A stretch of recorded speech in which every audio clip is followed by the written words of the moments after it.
stay around for this presentation. I think everyone is already dancing at the Luko branch, so we should speed up to join them as soon as possible. Anyway, my name is Miha Ciglar, and I'm from Slovenia, from Ljubljana. And I was asked to come and present some of the projects I've been working on recently. And the main one is called Ultrasonic Audio Technologies. It's a small company I've been working on since almost 3 years now. And we are working on too many projects for a startup without any funding. And I also brought some of the devices which we developed and will demo it to you. It's quite interesting, but let me just tell you a little bit broader story of how this all came into being and where it all started.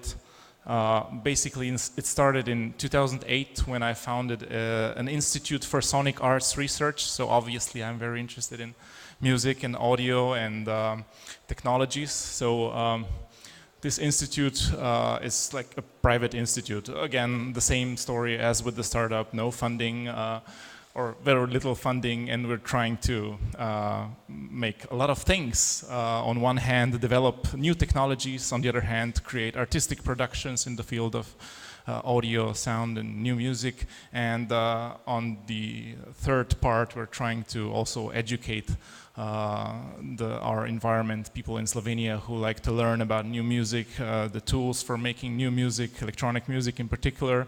So we organize a lot of events and workshops and a big festival which is called Earzoom Festival, where we invite all the interesting people doing similar stuff to show what they're doing.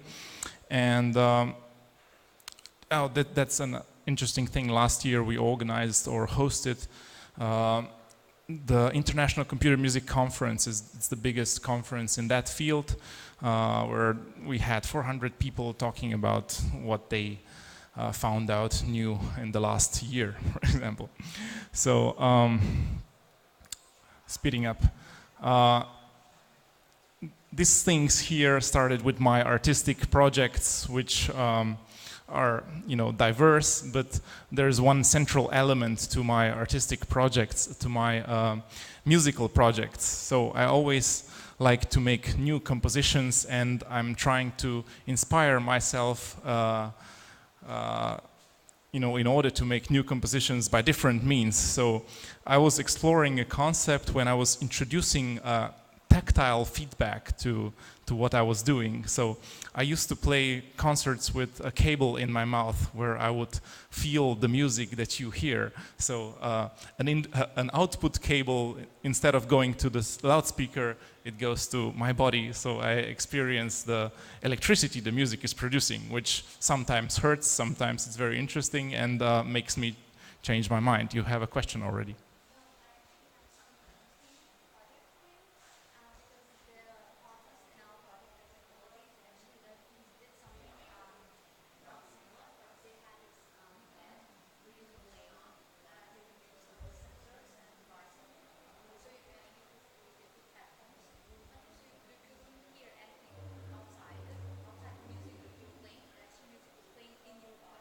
Oh, perfect.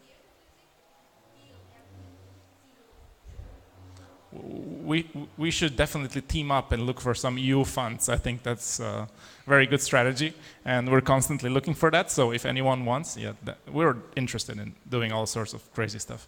But anyway, so experiencing sound in a tactile way, and through electricity. But that's sort of, at some point I even introduced water, and don't try this at home. But anyway, because people were very curious about how the music feels like, but I never really wanted to expose them to the instruments. I mean, because you need to be careful. I was trying to find new ways how to create a tactile experience, which would be more safe maybe for people to use. And I had this crazy idea of creating a musical instrument where you would be able to mold the sound, actually, the sound itself. So this is what I came up with, actually.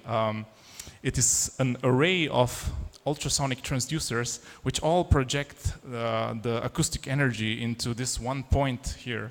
It's like the center of the sphere. And in fact, the sound gets so intense in this point that you can actually grab it and play around with it. So the idea was actually to feel the sound and to change the position of your hand and to change the sound and to hear it's changing and also to feel it changing and actually, you know, mold it and interact with it. I think I should make a demo.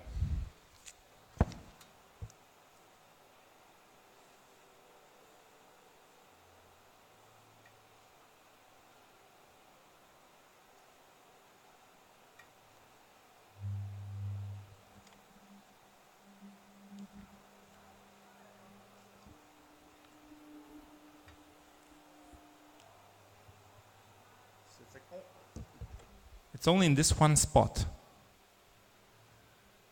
And not below, but yeah, here.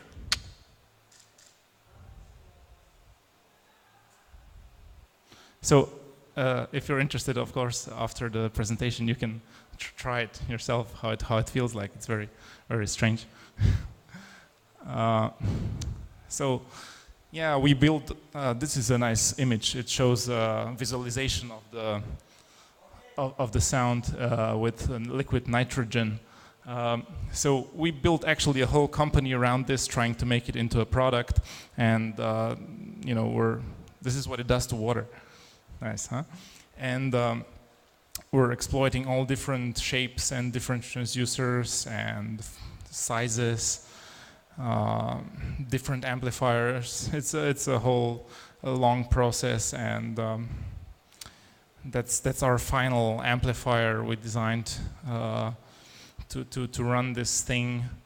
And also there is, of course, a software which analyzes the position of your hand and extracts descriptors of your hand motion, like coordinates of fingertips and quantity of motion, bounding boxes, contour, length of contour around your fingers, all the stuff that you can use then and map to audio parameters in order to change them while you change your hand and simultaneously feel the hand, the music changing. But there is another interesting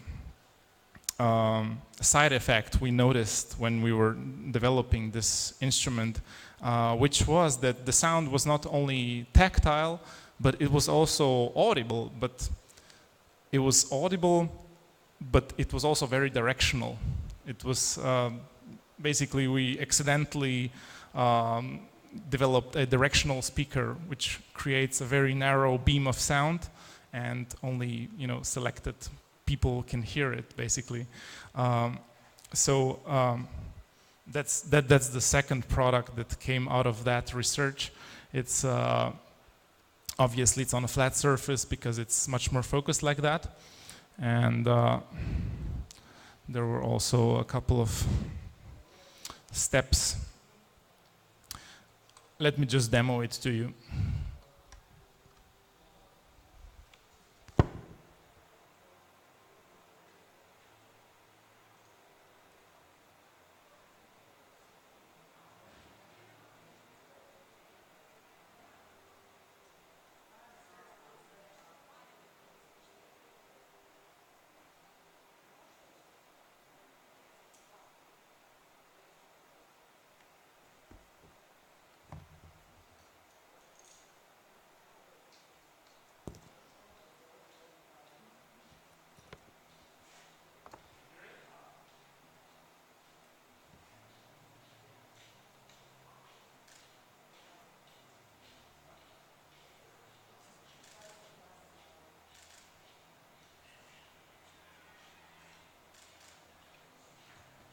You can also hear the reflections from the ceiling, but yeah, it's a nice room to demo it because it's huge and you don't get a lot of reflections.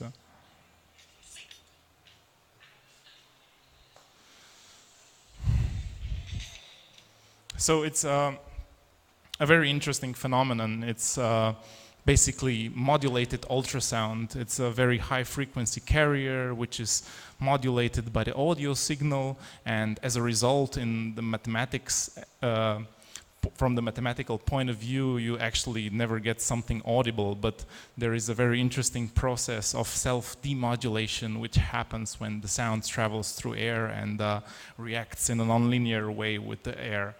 I won't go into details on that, but a very interesting effect. Yeah, what we're doing now, we're trying to make mobile versions of the speaker.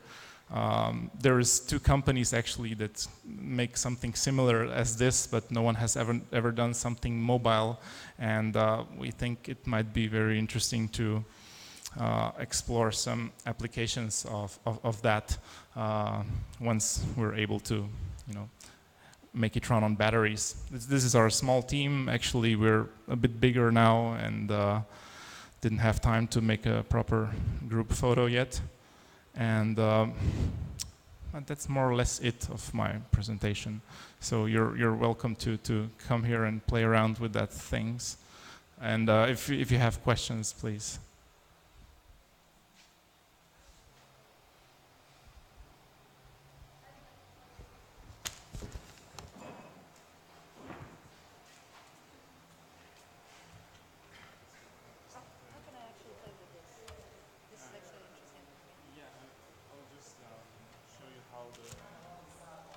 Sound feels like it's not interactive at this point. Can you actually feel it on the hand?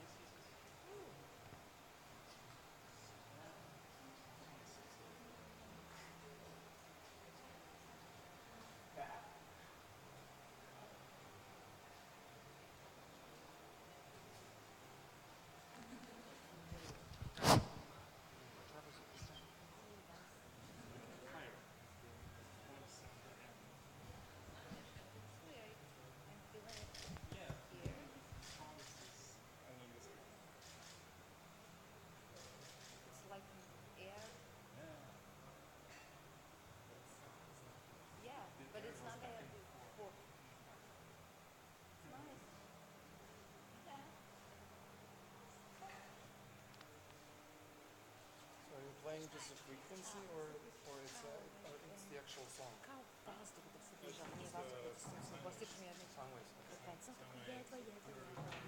A čekaj, samo možeš aj s prstima, ali ne? Ne, samo tako malo se čisto jedno, u zavisnosti od frekvencije. Daj, ne mi želiš, ne? Ne jednom i ne drugom. Samo jedno.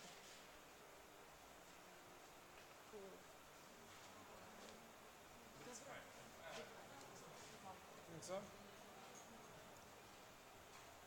Good, okay. Hvala.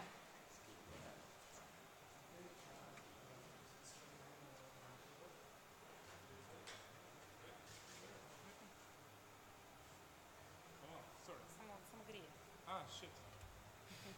Da, ne, uopće nema nikog. I didn't connect it, sorry. Probaj ponovo. Wrong connection. Okay. Wait. That's okay. Oh, da, now it's better. Now it's much better. It wasn't connected at all. So what are the frequencies you're playing? It's only 100, 200, 300 hertz. But you can connect also any audio signal. Okay, cool. Would be cool to